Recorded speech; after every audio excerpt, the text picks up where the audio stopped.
Greetings from Shitsville. You're listening to the Wildhearts.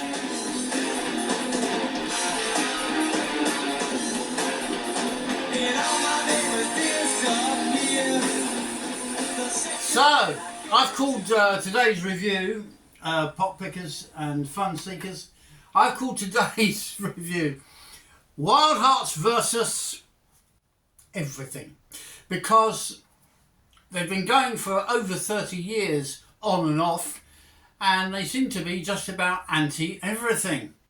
And you can have a lot of sympathy with a lot of their views going back 32 years to their first album and all the way fast forwarding to now to their most recent. And that's what today's review is about. It's about their debut album, which Greetings from Shitsville came from, and we'll discuss that in a while. And we've also got a copy of their latest album. And the key protagonist, of course, is Ginger. And in, let's see what issue this is. Let's have a look. It's issue 338 of Classic Rock magazine. You've got the doors on the front there. There's a fantastic interview with Ginger from the Wildhearts. And he's the one constant member. Let's show you a close-up of the picture of Ginger there. There he is. Bless him. And he's the front man of the Wildhearts, the main protagonist. He's a songwriter, obviously the songwriter of the Wildhearts. He is the Wildhearts. So what is today's video about? Wildhearts versus everything. Well, we're going to review the album Earth versus the Wildhearts, from which Welcome to Shitsville comes, and the new album, The Satanic Rites of the Wildhearts, 32 years later. So we started 32 years ago, 1993, with this album, and here we sit with the recent release of this album. We're not going to discuss much that came between them. It's about then and now with Ginger and the Wildhearts. Now, originally the Wildhearts were formed in Newcastle upon Tyne in 1989. Their sound, as I describe it, is furious yet melodic, heavy guitar driven pop rock, and that's an important distinction, pop rock.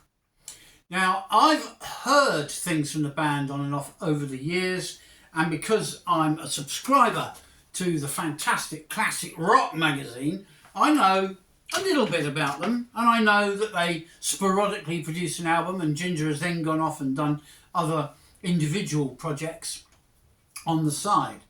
And I also know that the image of Ginger and the Wildhearts is one of troubled, anger-driven people with a lot to rail against and a lot to complain about. With 11 studio albums to date, that includes no live albums or compilations. They haven't done any of those, just studio albums.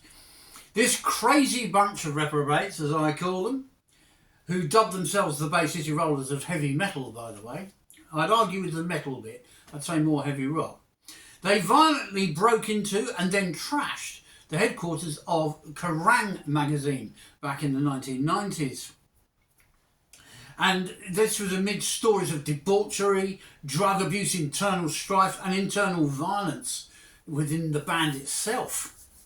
Ginger himself was once told he couldn't sing and he wasn't very good at playing guitar, and he managed somehow to get himself fired from the rock band the Choir Boys before forming the Wildhearts. Now, I remember the Choir Boys as well. They were a hard rocking band, quite entertaining, and they were hard living souls. So to get fired from them, you really had to go some. All of this, of course, provided the press with ammunition and juicy soap opera horror stories. And they exploited this with great alacrity, as you can imagine, adding to the Ginger and the Wildhearts' infamy. Turmoil, breakups, makeups, reformations and reunions continued over 32 years of patchy albums, anarchic live gigs, some of which descended into disaster, whilst Ginger battled lots of things in his own private life, in his own mind.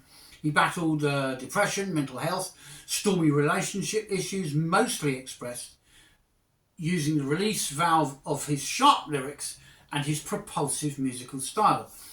He medicated all of this with drink and drugs along the way, and he was born in December 1964, which makes him 5 years younger than me, and I'm 65, so Ginger, bless him, will be about 60. When he was born, of course, he was called David Leslie Wells, and he handles the vocals and guitars on all the Wildhearts records and live shows.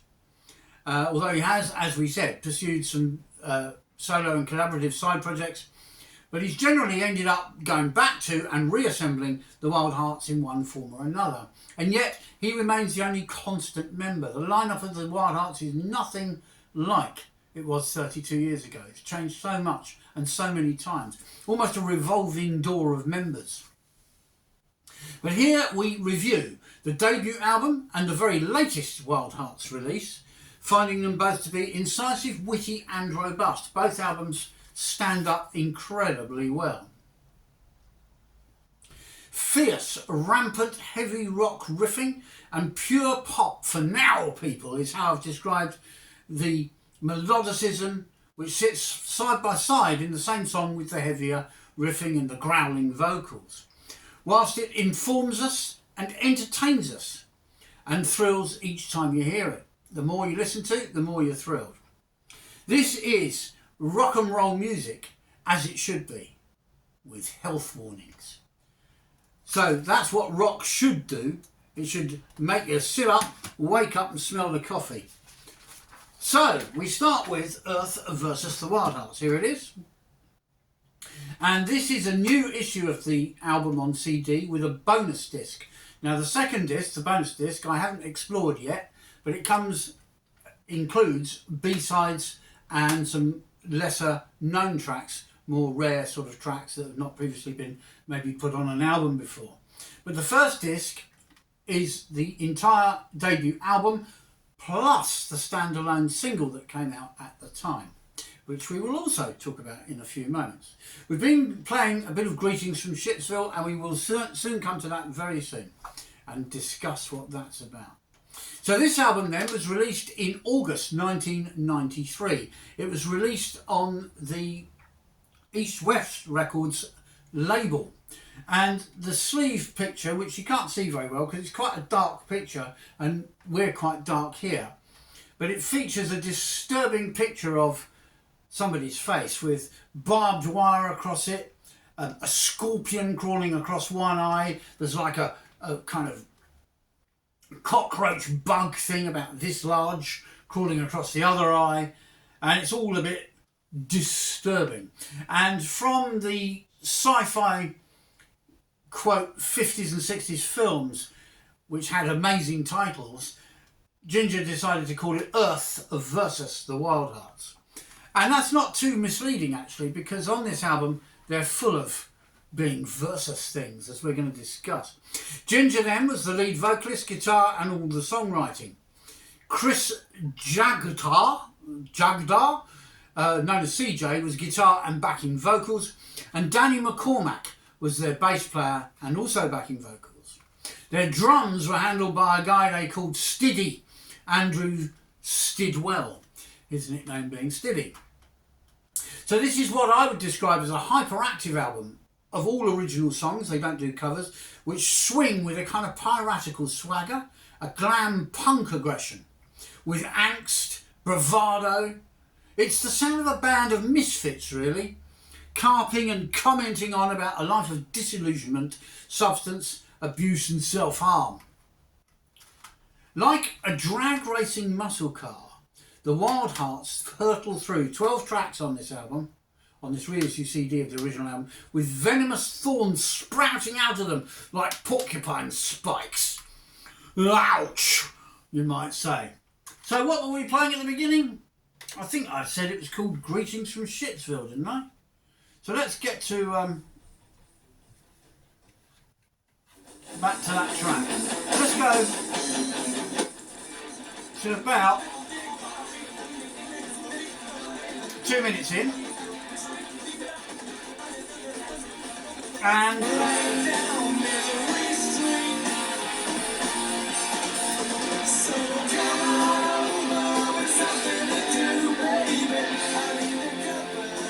as you can hear, it's quite melodic despite being quite heavy and rocky.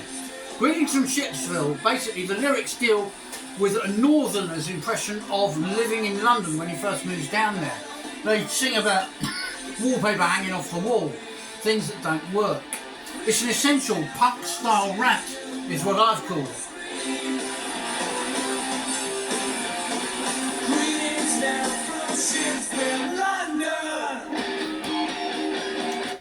I'm going to play you a bit of TV Tan as well, because I love the intro.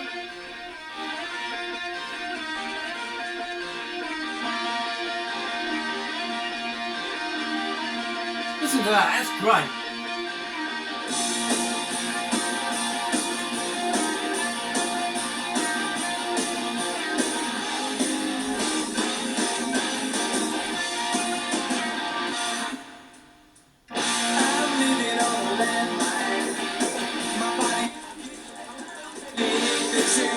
I'm going to get to a bit. We'll get there.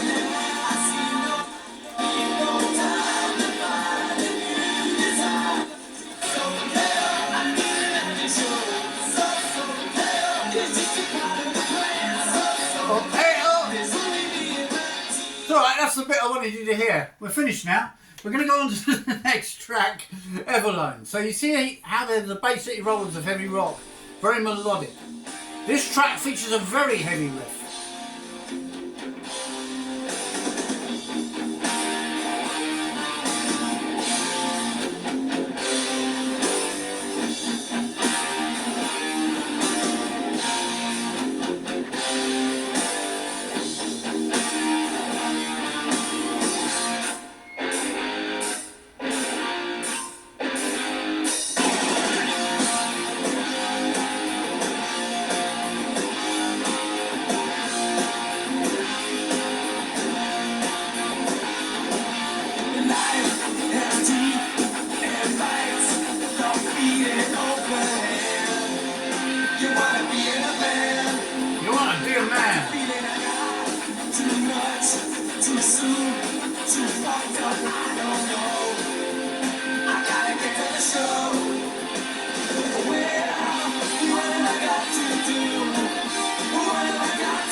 So here we have the very heavy chug-a-lugging riff intro, then it breaks into a faster pace. The lyrics are dealing with making it alone and looking after number one, i.e. yourself.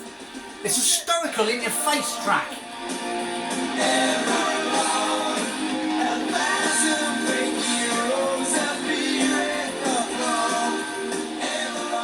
And as you can hear, the chorus, Everlong, very anthemic. This is typical of Ginger and the Wildhearts. And this first album, when it first came out, was quite astonishing. I only heard bits of it at the time. I'm late to the party, I will admit, and I'm going to tell you the story of how I started listening to this with more interest. And it's all thanks to young people Anyway, the next track I'm going to play from wasn't originally included on the album. It's called Caffeine Bomb, and it's track 5 on the reissued CD.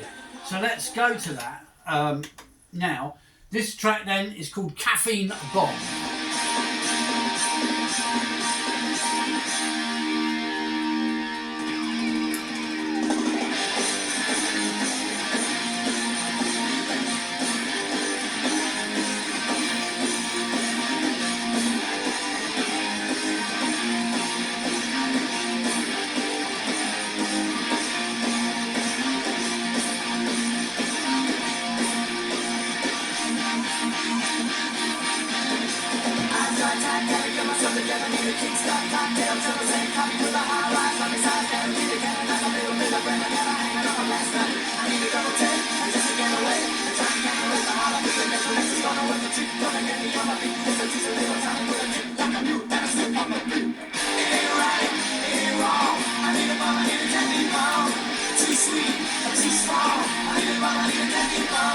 It ain't right, it ain't wrong. I need something like a caffeine bomb. It ain't sweet, it ain't strong. I need something like a caffeine bomb, or something like that. So originally this was a non-album single, and as you heard, it's a rabid, fast-moving track. And what it's about is about mixing coffee, sugar and whiskey as a morning after the night before wake-up drink. Is this the Wildhearts versus a hangover?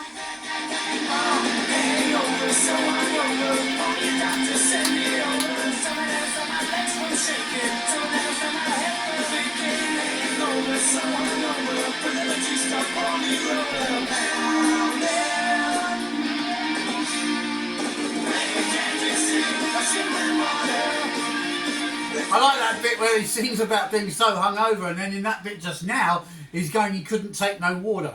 We've all been there. I remember years ago with an older mate of mine, we were drinking famous grouse whiskey, and we had a litre bottle, and we'd finished work, we came home, we were meant to be doing overtime the next day, it was on a Saturday, and between us we got through this famous grouse, plus a whole ton of beers and whatever we had. We were young, we were reckless, we were indestructible. Except we weren't.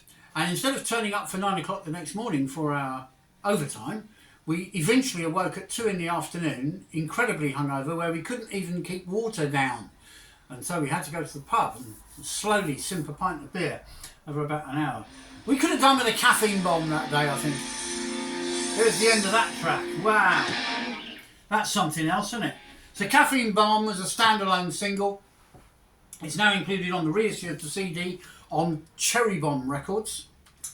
If you're trying to get hold of that, that's where to look. And how did I get back into the Wildhearts after 30 plus years? Well, I was out working with a chap called Mark, a very nice guy, and we were both working for another friend of ours who runs a heating and ventilating business, boiler repairs, that sort of stuff, and we were doing some work for him, and we got chatting about music because of this channel, because of his interest in rock music, and he said, you need to try Ginger and the Wildhearts' first ever album, Earth versus the Wildhearts. He said it will blow you away. And indeed it has. He wasn't wrong. So here we are, 30 years after the event, and I'm getting into this album for the first time. We're going to go to track 8 on the newly issued CD, which is a big favourite of mine from back in the day. I actually remember this. Drags me round no danger like a ball on a chain of tooth pain that I confess. I'm just a mess. I'm just a mess. Do I have to take this shit from you every time? No way, I'll say, hey, it's a bad time. You show me yours and I'll show you mine. And I hope you can keep that dirty and pretty as a part of your face when you find that you're thrown to one side. Cause no that's a long roller coaster ride. Cause she's the kind of girl that take your heart and leave you feeling worse than you did at the start. Cause she's a head fuck. My baby is a head fuck. Well, I don't need to tell you what that word is. It's the track is called My Baby Is a Head Fudge. I want to keep it clean if I can, in case kids are watching. With spoken words aside, no less than 3 guitar solos are provided on this, by Mick Ronson of David Bowie fame. Wow! Crash your head for the second time. She's the kind of girl that break your mind. I make an easy beat of a sensitive kind. 'Cause she's a head fuck. My baby is a head fuck.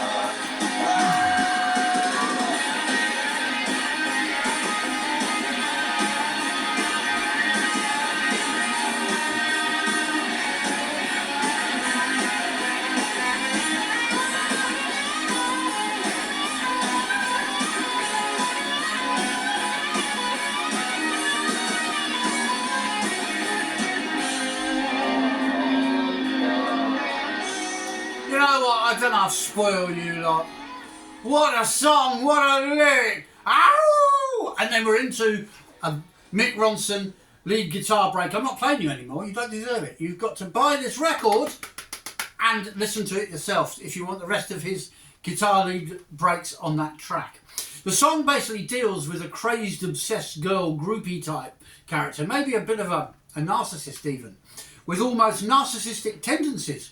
And the song speeds uncontrollably forward but slows down towards the end for some classy piano.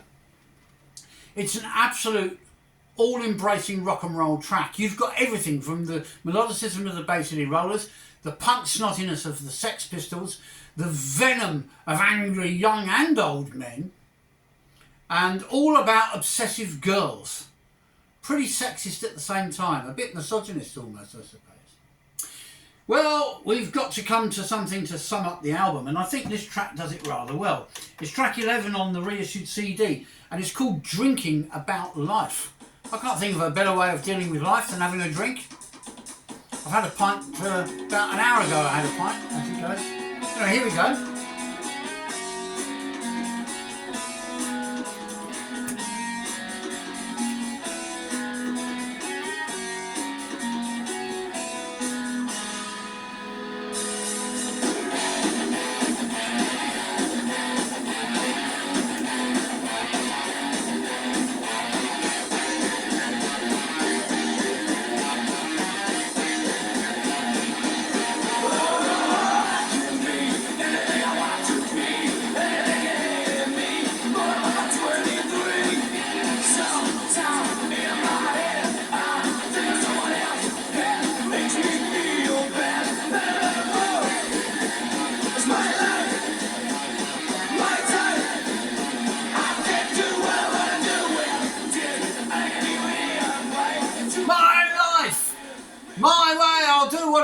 He sings gleefully. The song barrels along at speed. It lurches drunkenly with lyrics about the right to do whatever you want to do to your own body. Who else's business is it? Let's face it. Be it smoking, drinks, drugs, etc. Is this their version, their take on the Beastie Boys track? Fight for your right to party? I can't lose. That's my life. Why is it I can keep you far enough away?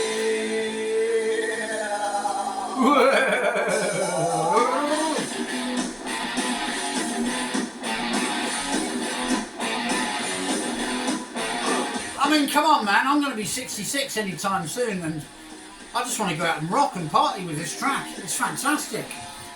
A defiant, defensive riposte to health gurus everywhere.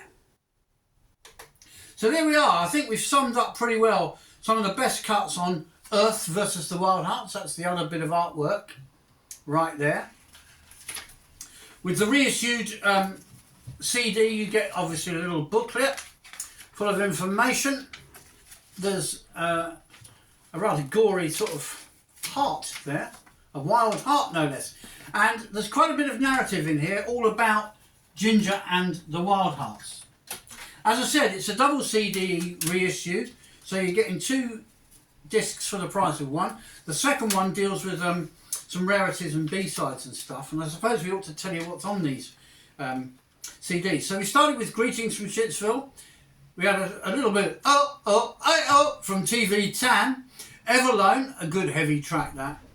Shame on Me is next. Caffeine Bomb is featured on there. We've been playing that. Love Shit is a good track, by the way. The Miles Away Girl, a kind of Wildhearts version of Far Away Eyes by the Stones. Kind of their own sort of take on that kind of theme. A kind of far away, head in the clouds kind of girl. My Baby Is a Head Fudge, I called that to get this past the censors. It's a very true account of a mad, obsessed girl. Those of you that have been there will know what we're on about. The next track is called Sucker Punch.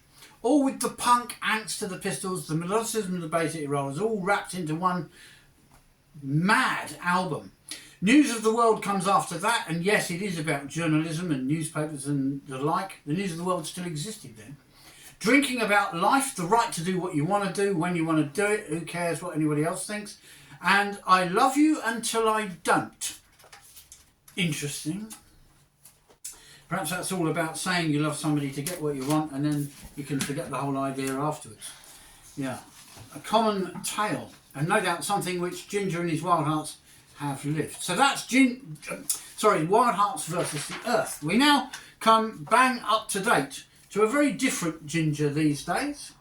He's on the cover there. There's still some nods to the first album here. There's the scorpion there. There's a little cockroach bug type thing. So going by the picture on the front, I'd say Ginger and his Wildhearts have lost none of their venom and their angst, you might call it. We have a disc, that's good. I can't play anything unless I have a disc, so I'll whack that in the cheap and cheerful CD player for you. We have, as we did with the other album, a booklet. And this one contains all the lyrics to the songs and a very relaxed looking Ginger there, lounging about. So, with his animal print Doc Martin boots on by the looks of it, well, there you go. Hard copy is always the best way to buy an album, and I'll tell you why. It's not just the ownership thing, it's not just the fact that the artist gets more from it. They don't make much out of downloads, that's for sure. It's also the fact that you get the notes, the write-ups, things I've used for this review, in fact. And you get, of course, the list of the tracks, who wrote what, and so on. So it's well worth buying hard copy. Now, this new album, The Satanic Rites of the Wildhearts, is reviewed in Classic Rock issue 338, which we've been referring to. And in here it says, from the negative to the positive, the Wildhearts' triumphant new album. And you can read all about it in the magazine. You can also look all this up online. It's easy to find. Okay, so Satanic Rites of the Wildhearts was released in March this year, 2025, on Snake Farm Records, and it stands as the 11th Wildhearts studio album. As we said, they've never done any live or compilation albums. The lineup of the band, well, it's Ginger as usual, doing his guitar, doing his singing that he apparently can't do. I think we've heard different. He also has a long-serving member since 2003, Random John Poole, on the bass guitar. On backing vocals and guitar, he's got a guy called Ben Marsden, and a guy called Pontus Snib is on the drums. So, let's talk about this album. This is an album, for me at least, which is as much about self-appraisals and redemption as it is raging against all the pricks and dickheads of daily life. People we don't irritate us, we don't get along with, in the way, they're being a nuisance. Ginger has been to hell and back over the last 30 years a number of times. He's been sectioned at one point, and at various points considered sacking himself from the Wildhearts. He even found himself hard to live with. But as we read in this Classic Rock issue, which I was referring to, he's now living a much quieter life, a more remote existence. And I guess you'd say at the age of 60, well, he's bound to mellow out a bit, isn't he? Wait. He's learning to accept his own demons. That's an important thing for us all to do, and deal with them. You know, ignore the ones you can't deal with and just forget them, and the ones you can, work on it. But as we've discovered when we play this album, we're going to do a couple of bits off it in a moment, he has lost none of his sharp wit or his focus to comment on life's ups and downs and twists and turns. The strong vibe of the debut album, this one, okay, crackles and fizzes crazily throughout this one. So he's lost none of his vigour, whilst keeping impatient pace with subject matter now embracing hope and even optimism for the future. Raw energy and power with out and out melodicism again rule Ginger's roost on this album. So we're going to have to dig into it a little bit, aren't we, to find out what we're getting on here. So let me just find oh right, okay, so it's track 10 we want. We're going to start with track 10, which is at the end of the record. You do get a bonus track on the CD. So here we go with Failure is the Mother of Success. Here we go.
Mother of success, he goes. And he sings about you can't fail if you don't try and stuff like that. And it's not failing, it's experience. In other words, all our failures, our trials and tribulations throughout our life are part of what make us who we are today. Fast and furious slabby riffs, as you can hear, fire off this cannonball of a song about the successes and failures making you the person you want to be and who you become.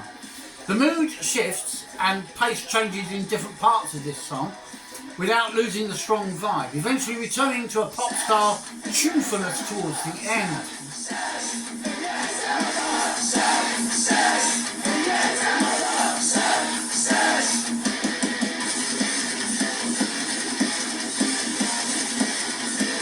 We'll try and power you on to a bit of further. Listen to this.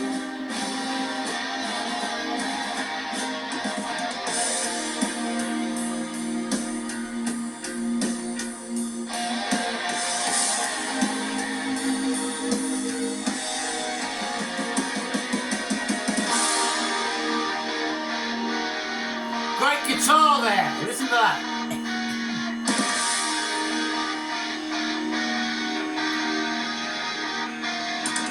Right, that's enough of that. We can't have you enjoying yourselves too much.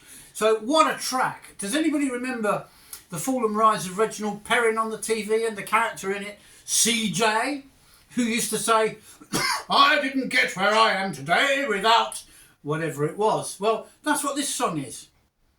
Basically, Ginger's saying, I wouldn't be who I am today without all the failures and successes of my life. So failure really is the mother of success. And as you can hear from the track, it almost sounds like it could have fitted on that first debut album we were playing just now.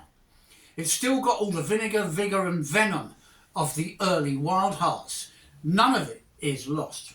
Now, the next track is a big favourite of mine for many reasons. Oh dear, I'm just cracking up thinking about it.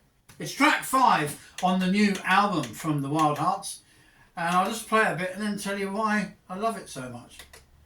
But there we are. I'm not quite sure how to describe this or how to put it to you, but we'll give it a go in a moment once we get going. Here it is. Policeman, in the pocket of a rich man.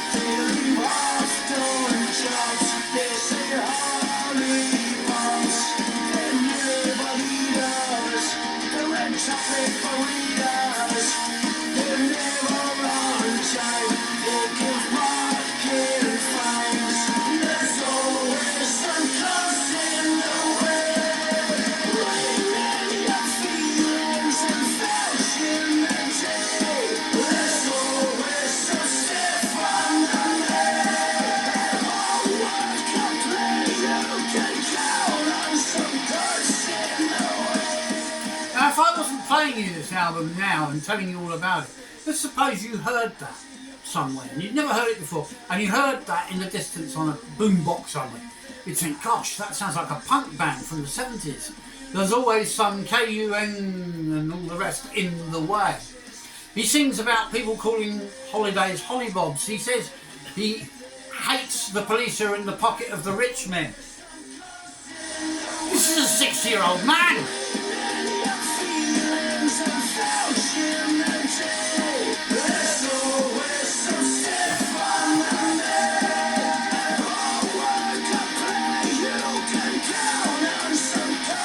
So he spells the word that he's using K-U-N-C-E. I will not say it or pronounce it in case of censorism. We don't want any of that on here. Okay, so he's basically found a way of using that word that we all know what he's saying. He's swearing without actually swearing, a bit like Billy Connolly did years ago in his stand-up comic act. He used to say, "How do you swear without swearing?" And he used to go, "Get it for your butter." Not one swear word in that phrase, but it sounds like swearing, doesn't it?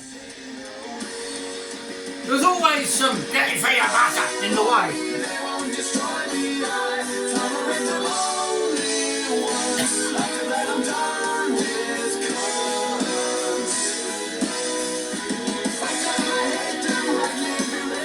So, those of you that always find there's some so-and-so's in the way, that song is for you. And I think we've all experienced it. A guy with his feet up on the train next to you on the other seat. And talking of seats, this is Fire in the Cheap Seats.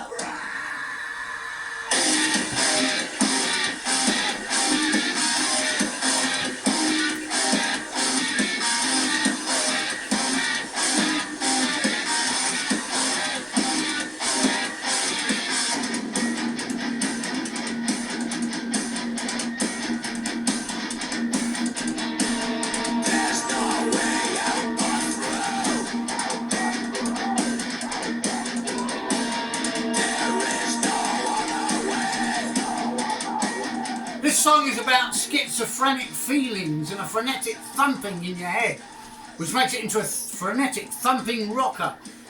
It starts off with an acoustic intro, as you heard, and then we go into full heavy metal mode with death metal vocals from Ginger growling.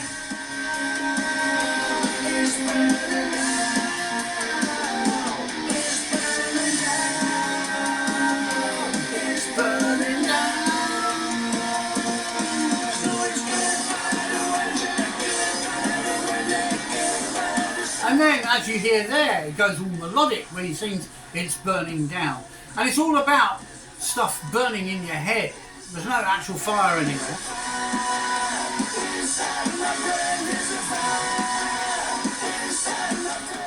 There's a fire inside my brain, he sings. And that's what it's about. It's about this mental anguish, something which Ginger knows a lot about.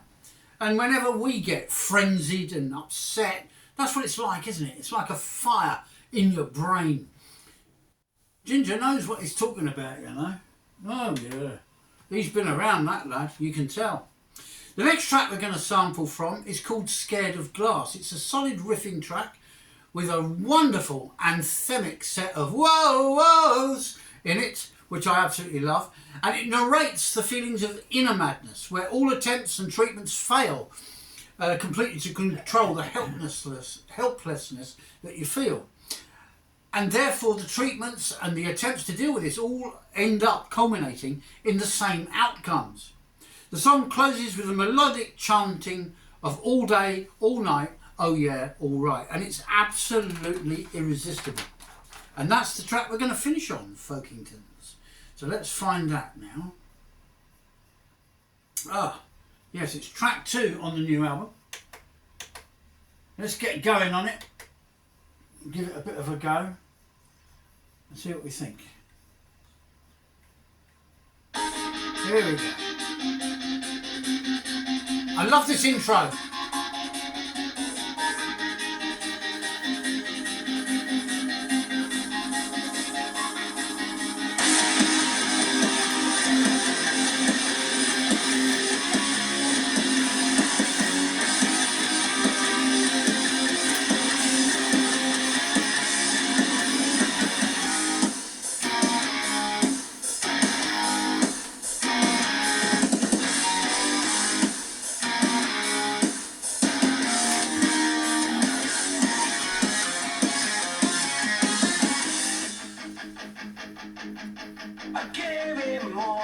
and money. I gave him all that love. I gave him my obsession, and it wasn't quite enough.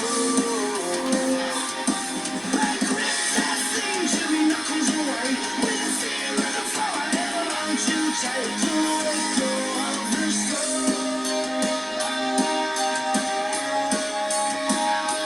I got a fear. You're breaking promises. I'm getting tired of making.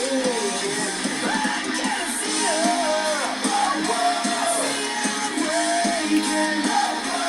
Breaking down the range and rattle the change.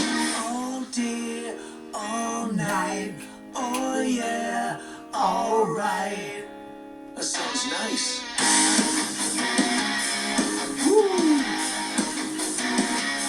As you can hear, it's a glorious song, and this is the most optimistic song in many ways on the record, because the whole feel of the thing is uplifting. From the whoa whoas to the oh yeah, all right, and all of that stuff. It's an absolutely fantastic track, and a great one for us to close out on. So thank you for subscribing to the channel. Your support is valuable. Although it doesn't cost you anything, it gains me a lot of credibility, and eventually we can monetize the channel, upgrade all the equipment, including the hi-fi here. This is a very basic system, very simplified. Somebody's actually criticised it on one of my videos. It's the best I can afford at the moment, I'm afraid. We have been rocking with Ginger and the Wildhearts, the first album they released back in 1993, Earth vs. the Wildhearts. You need this in your collection if you like punky pop rock. Similarly, the brand new album I strongly recommend. If you're a Ginger and the Wildhearts fan, I think you'll find this is the best album they've done in years. Absolutely fantastic. And as Ginger himself said a few minutes ago, sounds nice. Let's play out on this. It's a good track. Keep on rocking with the Wildhearts.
If you're still with us, you may want to sing along to this. Alright.